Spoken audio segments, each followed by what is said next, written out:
ध्यान रखिए, जो सिक्का, जो राशि चलन से बाहर हो जाती है वह लोगों को भुखमरी, बेरोजगारी और फुटपाथ पर सोने को मजबूर किया करती है। और इसका जिम्मेदार यदि कोई होता है तो वो धनपति होता है जो पैसा जोड़ जोड़ करके मर जाया करता है। ध्यान रखिए, यदि हर धनपति अपना पैसा स्टॉक करना बंद कर दे तो भारत से बेरोजगारी रातों रात खत्म हो जाएगी। ध्यान रखें, जोड़ जोड़ के नेताओं ने विदेश में रख रखा है, धनपतियों ने घरों में जम कर रखा है।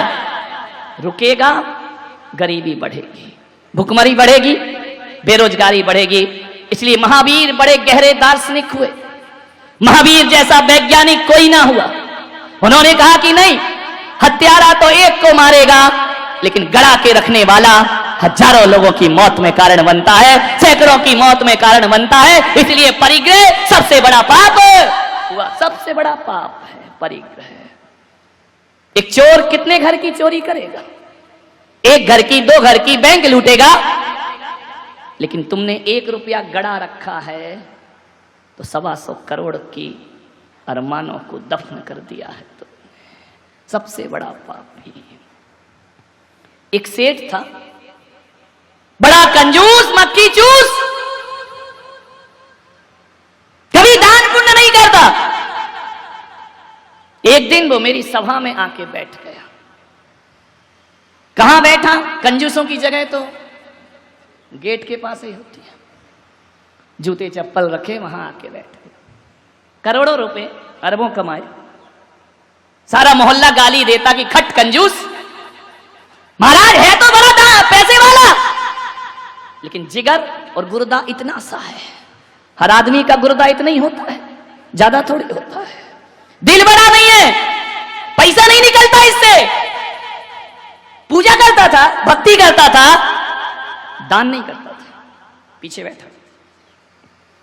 एक दिन मेरे प्रवचन सुन लिए, ना जाने उस पागल को क्या सूझी, छाती पे पत्थर रख के लोगों ने उंगली कर दी कि हाँ हाँ हाँ हाँ, चढ़ा दिया। अब सेठ जी तो फंस गए बुरी तरह। ले ली 1 लाख की बोली, और जैसे ही उसकी बोली हुई कि संचालक ने तोड़ दी, ये मुर्गा ज्यादा नहीं फंसेगा, इसको निपटाओ पहले। ये जिंदगी में पहली बार लाख मुख से निकला है, नहीं तो ये तो खाकी खाक वाला है। बोले देख 2-3। पूरे पंडाल ने इतनी जोर से तालियां बजाई, इतनी जोर से जैसे तीर्थंकर का जन्म हो गया हो।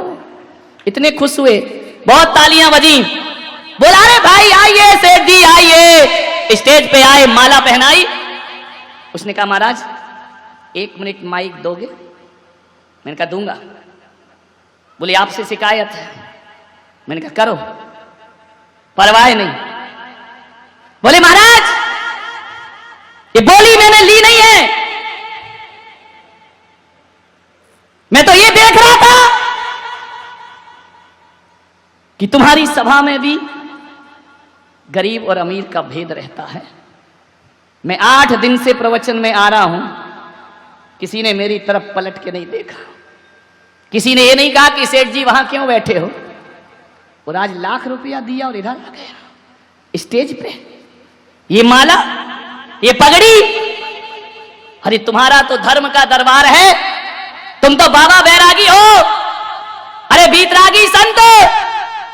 तुम्हें तो ऐसा नहीं करना चाहिए ना कि आप धनपति को तो पिच्छी लगाते हो, सम्मान देते हो। ये सब तुम्हारे भीतर भी बैठा है ऐसा सेठ। बात तुम्हारी है, कह मैं रहा हूं, तुम कह नहीं पाते हो कि महाराज का हाथ तो पैसे वालों के ऊपर है, महाराज की पिच्छी तो वहीं लगेगी, उसे ही टाइम मिलेगा, उसे ही वक्त मिलेगा, उसे ही वात्सल्य मिलेगा। सेठ ने कहा कि आप भी ये भेदभाव करते, हम तो संसारी लोग हैं, हम तो करेंगे ही करेंगे। आप सन्यासी हो ना, आपके आगे कोई ना पीछे कोई, फिर धनपतियों के सिर पे हाथ क्यों रखते हो? प्रश्न बहुत अच्छा था, भरी सभा में पूछा। मैंने कहा उत्तर मुझे भी आते हैं। मैंने कहा बिल्कुल सही कहा आपने। और मैं तो क्या, दुनिया का हर संत धनपतियों का स्वागत तो कराते ही है। दूर से भी दिख जाए, आइए साहब, पगड़ी पहनाओ, माला पहनाओ, स्टेज यहां बैठिए। मैंने कहा एक बात बता दे सेठ, बोली के 5 मिनट पहले भी था और पैसा अब भी है। बोल 5 मिनट पहले तुझे कोई देखता नहीं था, तेरी तरफ नजरें नहीं करता था। 5 मिनट में कहानी बदल गई। यही लोग ताली बजाने लगे, यही लोग तेरा स्वागत करने लगे। मैंने कहा सेठ सोच क्यों हो रहा है ये स्वागत? तेरे पास पैसा है इसलिए स्वागत नहीं हो रहा। पैसा तो 5 मिनट पहले भी था, तूने पैसा छोड़ा है इसलिए तेरा स्वागत हो रहा है। ध्यान रखिए, पैसा रखने का स्वागत थोड़ी है। आदमी को न पेट की चिंता है न पेटी की चिंता है। अब पेटी की चिंता ज्यादा नहीं है, आदमी को यदि चिंता है, आदमी यदि भूखा है तो पेट और पेटी का भूखा नहीं है। आदमी यदि भूखा है तो भूखे मन और भूखी निगाहों का भूखा है। ये भूखी निगाहें और भूखा मन ये भरना बड़ा मुश्किल का काम है।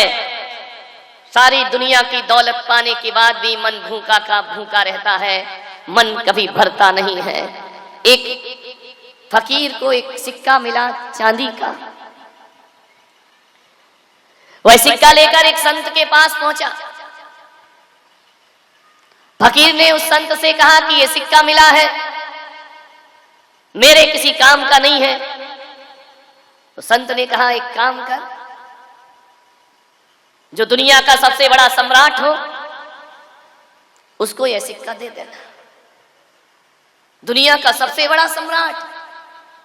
बोले हाँ, उसे ही यह सिक्का देना, ध्यान रखना, किसी भिखारी को यह सिक्का मत दे देना। फकीर सिक्का लेकर राजपथ पे खड़ा हो गया। हजारों लोग आए और निकले। फकीर ने सिक्का दिखाया, जो सम्राट हो तो सिक्का ले।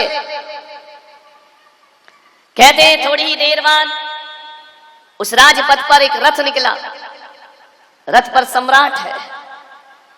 फिर फकीर ने रथ रोका, बोला मैं तुम्हें ये सिक्का देना चाहता हूं। सम्राट ने कहा पागल है क्या, इस सिक्के का मैं क्या करूंगा? उसने कहा कि जो सबसे बड़ा सम्राट हो उसे ये सिक्का देना। तो उसने कहा कि सम्राट तो मैं ही हूं। फकीर ने कहा पागल हो तुम, इस सिक्के को ठुकराना मत।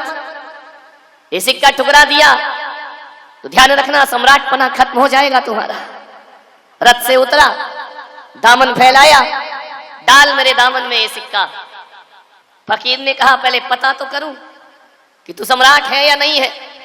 सम्राट ने कहा कि बड़ा बेअकल आदमी है, स्वर्ण रथ में बैठकर जा रहा हूं, 7-7 घोड़े मेरे रथ में जुते हुए हैं, ये पूरा लवाजमा जा रहा है, और तू कह रहा है कि सम्राट है या नहीं है, अंधा है क्या? उसने कहा अंधा तो मैं नहीं हूं, लेकिन परख तो कर लूं कि तू सम्राट है या भिखारी है। उसने कहा जुबान संभाल के बात कर, सम्राट को भिखारी कहता है, जरा सम्राट ये तो बता दो कि तुम जा कहां रहे हो? बोले मैं पड़ोसी राज्य में चढ़ाई करने जा रहा हूं। सम्राट तुम्हारा राज्य कितना है? बोले जहां निगाह जाए वो सब मेरा साम्राज्य है, उठा के देख ले नजरें। तो फिर तुम अब कहां जा रहे हो? बोले पड़ोसी राज्य को जीतने। तो भिखारी ने, फकीर ने कहा ऐसा कर, तू रथ में वापस बैठ और आगे जा, ये सिक्का तेरे भाग्य में नहीं है। अरे उसने कहा क्यों? जितनी जितनी ये धरती दिख रही है उस पर आधा साम्राज्य तो मेरा है, और तू कहता है कि मैं भिखारी हूं। फकीर ने कहा जिसकी निगाह पड़ोसी के राज्य में हो, मेरी नजरों में उससे बड़ा भिखारी दुनिया में कोई दूसरा नहीं हुआ करता है। जब ईश्वर ने इतना दिया है तो अब किस बात की तृष्णा लिए जी रहा है? जब जी ईश्वर की कृपा से तेरे को इतना साम्राज्य मिला हुआ है और फिर भी पड़ोसी पर निगाह रखे तो तू सम्राट नहीं हो सकता, तू भिखारी होता है। अरे पड़ोसी के धन पर निगाह रखने वाला उस चोर की तरह होता है जो दूसरों की कमाई हुई दौलत पर निगाह रखता है। इसलिए सम्राट, तू मेरी नजरों में सम्राट नहीं हो सकता है। और कहते हैं भिखारी ने सिक्का वापस लिया, सम्राट ने नजरें झुकाई और आगे चला गया। एक बात ध्यान रखना, कौन भिखारी है कौन सम्राट है कहा नहीं जा सकता। अरे बाहर से कई लोग सम्राट दिखते हैं, लेकिन भीतर के बड़े भिखारी हुआ करते हैं। और कई लोग बाहर से तो फकीर और भिखारी दिखते हैं, लेकिन भीतर से सम्राटों के भी सम्राट हुआ करते हैं। ध्यान रखिए, कौन है भिखारी, कौन है सम्राट? बहुत कम लोग होंगे जो सम्राट की तरह पैदा हो, सम्राट की तरह जिए और सम्राट की तरह विदा हो। वरना आदमी पैदा तो सम्राट की तरह होता है, जीता भिखारियों की तरह है और दुनिया से विदा भी भिखारियों की तरह। एक सेठ था, लॉन में अखबार पढ़ रहा था। एक भिखारी पहुंच गया। भिखारी ने कहा कि सेठ जी कुछ दे दो। सेठ ने कहा नहीं है, बहुत बड़ी कोठी। भिखारी ने कहा कि सेठ जी रुपए 2 रुपए दे दो। सेठ ने कहा नहीं है मेरे पास। तो ऐसा करो सेठ, 2 रोटी दे दो, सब्जी दे दो। बोले नहीं है। तो बोले सेठ जी ठंडा पानी पिला दो। बोले वो भी नहीं है। तो बोले फटे पुराने कपड़े पड़े हो वही दे दो। बोले वो भी मेरे पास नहीं है। अब भिखारी से ना रहा गया। उसने कहा जो मांगो वो नहीं है, जो मांगो वो नहीं है। तो भिखारी ने कहा कि फिर यहाँ काहे को बैठा है, पकड़ कटोरा चल मेरे साथ। जब तेरे पास कुछ है ही नहीं तो काहे का सेठ बना बैठा है। ध्यान रखिए, ये कटोरा पकड़, बहुत कुछ मिलेगा। रुपए 2 रुपए क्या, दिन भर में बहुत चिल्लर मिलेगी तुझे।